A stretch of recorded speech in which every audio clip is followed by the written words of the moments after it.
Hola chicos, bienvenidos a un nuevo episodio de Lo Inexplicable. Hay historias que no aparecen en los libros de la escuela, misterios olvidados, sin resolver y quizás ocultos a propósito, acontecimientos que nunca tuvieron un final claro, que siguen desafiando toda explicación lógica, que aún hoy nos dejan con más preguntas que respuestas. Desde siempre el ser humano se siente atraído por lo desconocido. Nos fascina lo que no podemos explicar. Nos inquieta lo que no podemos controlar. Y es precisamente ahí, en esa zona gris, entre la realidad y la leyenda, donde nacen esos misterios que resisten al paso del tiempo. Aquí tienes 5 increíbles misterios resueltos que nadie te ha contado.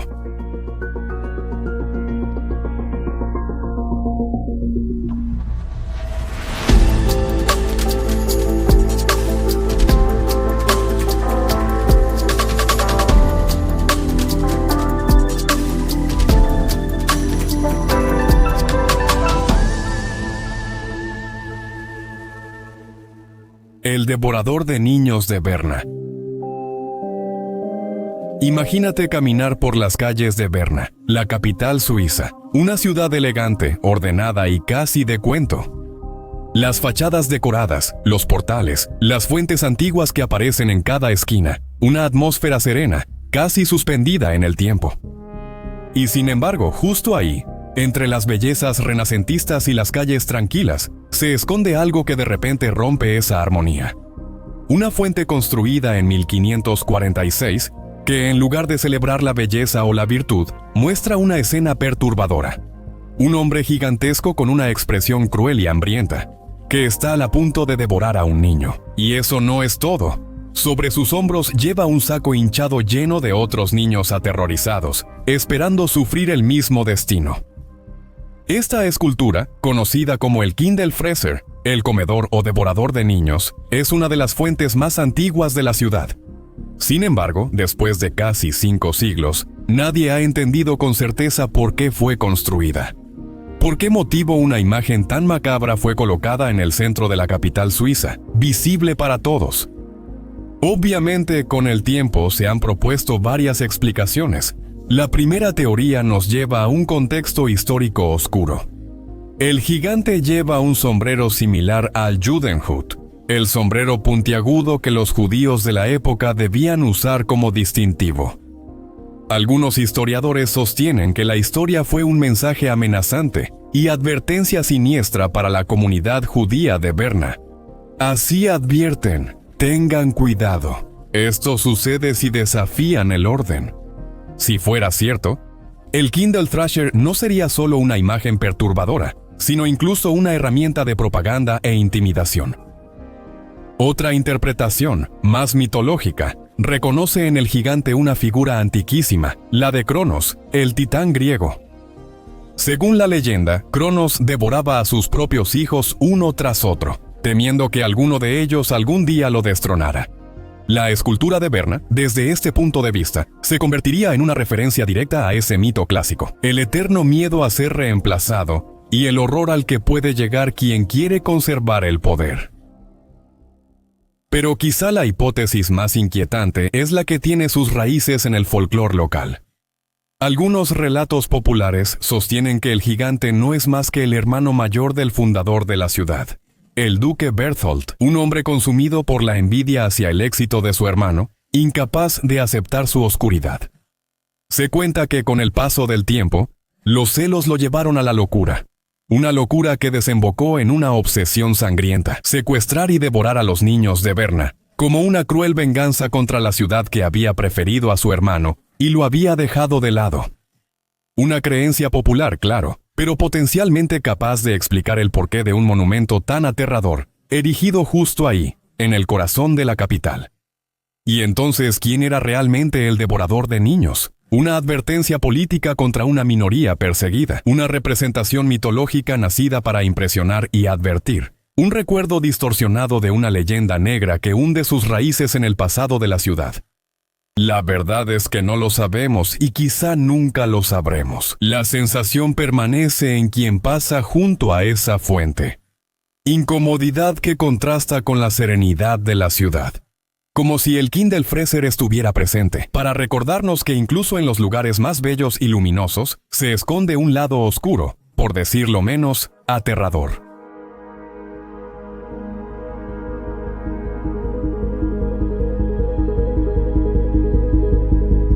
La campana eléctrica de Oxford,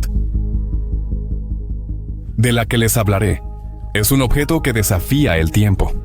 Una campanilla que por casi 2 siglos no ha dejado de sonar. El sol en toque hoy en día es tan débil que ya casi es imperceptible, pero nunca se ha detenido, nunca, por casi 200 años. Se trata de la campana eléctrica de Oxford, conocida también como la pila seca de Clarendon, uno de los experimentos científicos más longevos de la historia. Todo comenzó en el lejano 1825, cuando fue diseñada y construida por los fabricantes de instrumentos Watkin y Hill. Luego fue adquirida por el reverendo Roberto Walker, profesor de física en la Universidad de Oxford, quien la llevó a clase para mostrársela a sus estudiantes. Desde entonces la campana no ha dejado de sonar. Ha visto desfilar ante sí todo el siglo XIX los 2 conflictos mundiales, la carrera espacial, la llegada de la era digital e incluso el inicio del nuevo milenio. Sin perder un golpe. Actualmente se encuentra resguardada en el laboratorio Clarendon de la Universidad de Oxford, protegida detrás de 2 capas de vidrio. A estas alturas supongo que tienen curiosidad por saber cómo funciona. Bueno, es fácil de explicar. El mecanismo es aparentemente sencillo: 2 campanas de latón, cada una conectada a una pila seca, y en el centro una pequeña esferita de metal de apenas 4 milímetros de diámetro. Esta esfera oscila sin parar de una campanilla a la otra, produciendo un sonido rítmico y constante con una frecuencia de aproximadamente 2 Hz. Cada vez que toca una campanilla, se carga eléctricamente, y enseguida es repelida para ser atraída por la campanilla adyacente. Un movimiento perpetuo que desde 1840 hasta hoy ha generado cerca de 10.000 millones de campanadas. Suficiente como para hacerle ganar el récord Guinness como la batería más longeva del mundo. Y sin embargo, lo que deja perplejos a los científicos no es tanto su funcionamiento en sí, sino el misterio de las varillas. Nadie sabe exactamente cómo están hechas. La hipótesis más aceptada es que son similares a las pilas de musgo seco inventadas por Giuseppe Zamboni. Discos delgados de papel de aluminio sobre papel con sulfato de zinc y cubiertos con dióxido de manganeso. Las de Oxford están selladas con un recubrimiento externo, probablemente de azufre, que a primera vista las hace parecer simples velas. Pero la verdad es que nadie puede decirlo con certeza. Porque, bueno, sencillo, porque abrirlas significaría interrumpir para siempre el experimento. El doctor Roberto Taylor de la Universidad de Oxford explicó que la longevidad de la campana podría deberse a que requiere muy poca energía. La bolita de plomo se carga y se descarga continuamente, y las únicas pérdidas de energía provienen de la resistencia del aire. En otras palabras, el experimento sería extraordinariamente eficiente. Pero como todo en la vida, incluso este milagro de la ciencia tendrá un final. En las últimas décadas, la campana ha empezado a desacelerarse, y los estudiosos estiman que en 5 o 10 años, como máximo, las baterías se agotarán por completo. Por primera vez en casi 2 siglos, la campana dejará de sonar, y así los investigadores podrán abrir el mecanismo y descubrir su secreto. Hasta ahora, la campana eléctrica de Oxford sigue siendo un enigma fascinante de la ciencia. Una voz apenas perceptible que sigue escuchándose desde hace 2 siglos, recordándonos que hay fenómenos que desafían la lógica, nuestras certezas y resisten al paso del tiempo. No nos queda más que esperar unos 10 años más.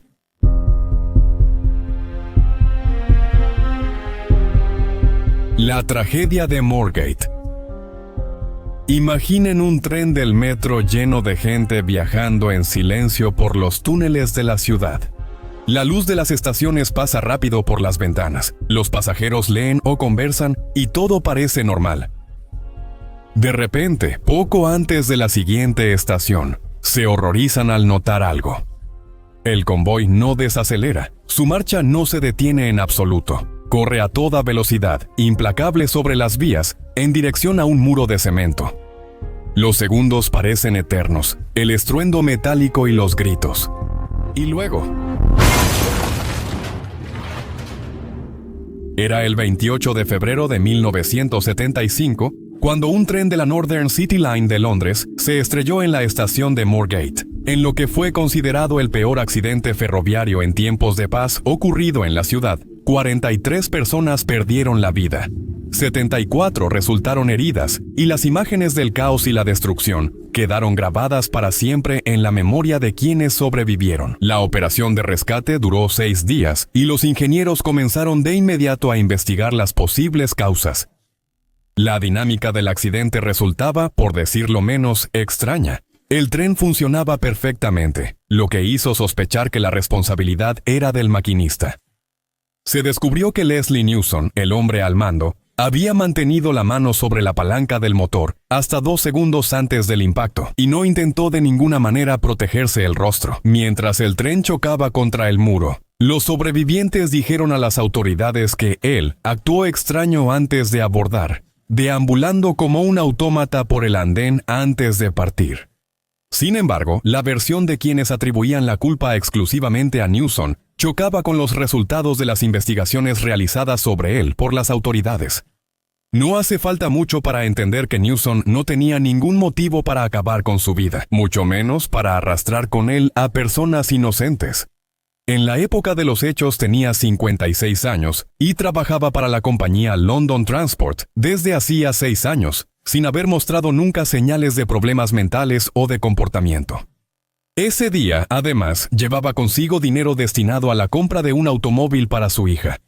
¿Por qué habría de llevar consigo esa gran suma de dinero si su intención fuera desaparecer de la escena? La autopsia reveló que estaba en excelente salud y que en el momento del accidente no había sustancias psicotrópicas en su cuerpo, solo una mínima traza de alcohol.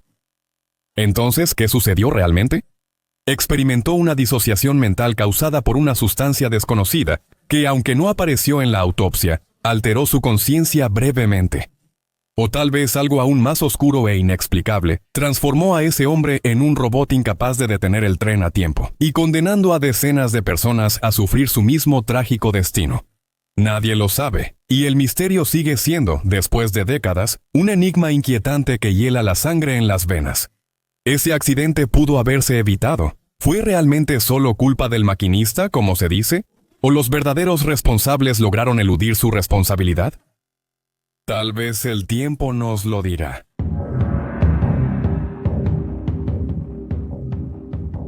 Las luces de ALEIA. Entre los misterios más inquietantes y fascinantes están los que desafían la lógica, y pocos fenómenos representan tanto terror y asombro como las luces fantasma de ALEIA. Se trata de extrañas manifestaciones luminosas que aparecen exclusivamente en el corazón de Bengala Occidental y en las zonas pantanosas de Bangladesh, conocidas también como marsh. Las Ghost Lights han sido un misterio por siglos, fascinando tanto a locales como a aficionados de lo paranormal en todo el mundo. Aparecen como esferas luminosas que titilan en la oscuridad, buscando un resplandor natural sobre las aguas estancadas. Los pescadores locales les tienen terror. Sus testimonios a menudo relatan historias de danzas luminosas hipnóticas que a veces los habrían guiado lejos de los peligros y otras veces hacia situaciones arriesgadas y potencialmente mortales. Según la leyenda, estas luces no serían otra cosa que la forma que toman los espíritus de los pescadores fallecidos, condenados a vagar sin rumbo en el lugar donde perdieron la vida. Se dice que en los pantanos de Bangladesh solían hallar cuerpos sin vida envueltos en niebla misteriosa. Investigar las causas de su fallecimiento sería inútil. Las autoridades nunca encontrarían pistas que hicieran pensar en un crimen o en un simple accidente. Para los pescadores del lugar, en cambio, no hay dudas.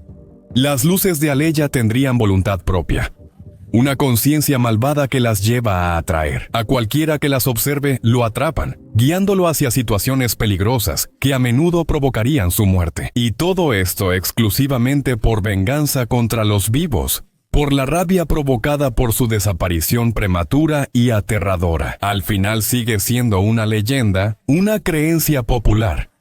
Sin embargo, incluso cuando consideramos el fenómeno desde un punto de vista estrictamente científico, su atractivo persiste y el misterio que lo rodea se vuelve aún más profundo. Se han hecho muchas teorías al respecto. Algunos investigadores creen que son causados por la ionización del metano de los pantanos o por un fenómeno geológico exclusivo de esta región. El término latino ignis fatuus, es decir, fuego fatuo o fuego del engaño, describe exactamente su esencia. Luces parpadeantes, a menudo azuladas o verdosas, que parecen flotar sobre el terreno húmedo, originadas por la combustión natural de gases producidos por la descomposición de la materia orgánica. Claro, hay que decir que fenómenos similares se han reportado en todo el mundo, desde las luces fantasma de Missouri hasta las misteriosas bolas de fuego Naga sobre el Mekong, en Tailandia. Ningún fenómeno posee el encanto siniestro de las luces fantasma de Leia, tan ligadas a la vida y leyendas de los pescadores bengalíes.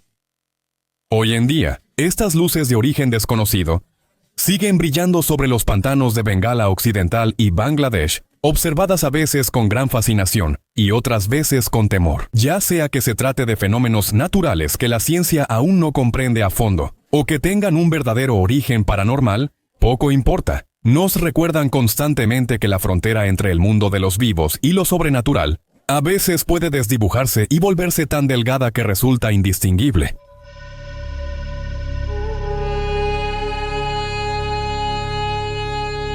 El enigmático destino de Tutankamón.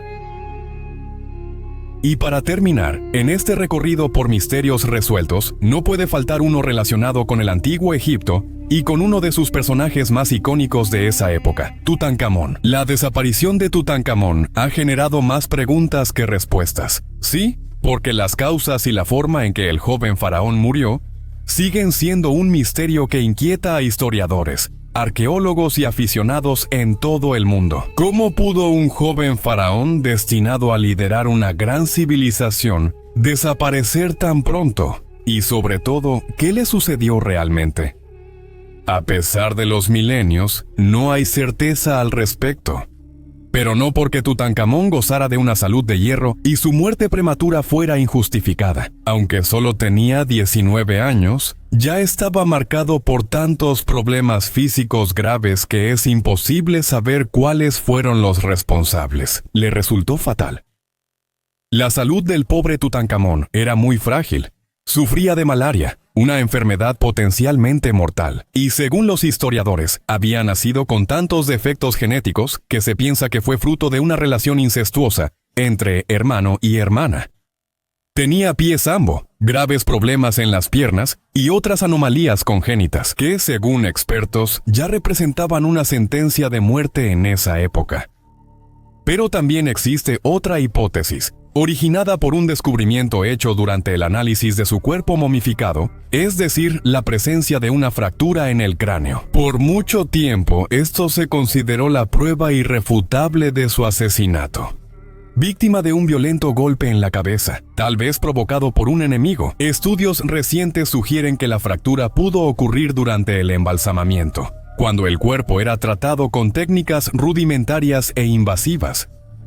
Pero no termina ahí. De análisis más profundos se dieron cuenta de que la del cráneo no era la única fractura presente en el cuerpo del faraón al momento de su fallecimiento. Esto dio origen a otras teorías sugestivas, como la de un posible trágico accidente en carruaje, pero incluso esta teoría deja al menos perplejos. Tutankamón era tan débil y deforme que no podía sostenerse solo. ¿Cómo pudo subirse y conducir un carro de guerra? En realidad, la desaparición del faraón pudo deberse a cualquiera de estas condiciones, o a una combinación letal de ellas. Lo único cierto es que los últimos días que pasó en la Tierra estuvieron marcados por un gran sufrimiento. Quizás nunca sepamos qué le sucedió realmente. Tal vez su cuerpo, frágil y enfermo, simplemente estaba destinado a sucumbir. O tal vez, en ese lejano Egipto, alguien decidió que debía ser eliminado lo más pronto posible. Un misterio que, me temo, está destinado a perdurar por los siglos venideros.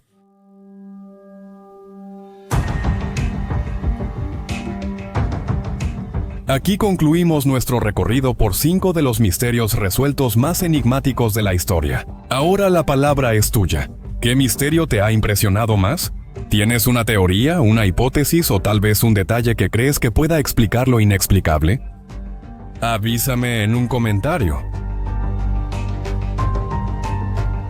El podcast Inexplicable es un formato original, escrito y dirigido por Luca Parrella, diseño de sonido de Mateo Alessandro.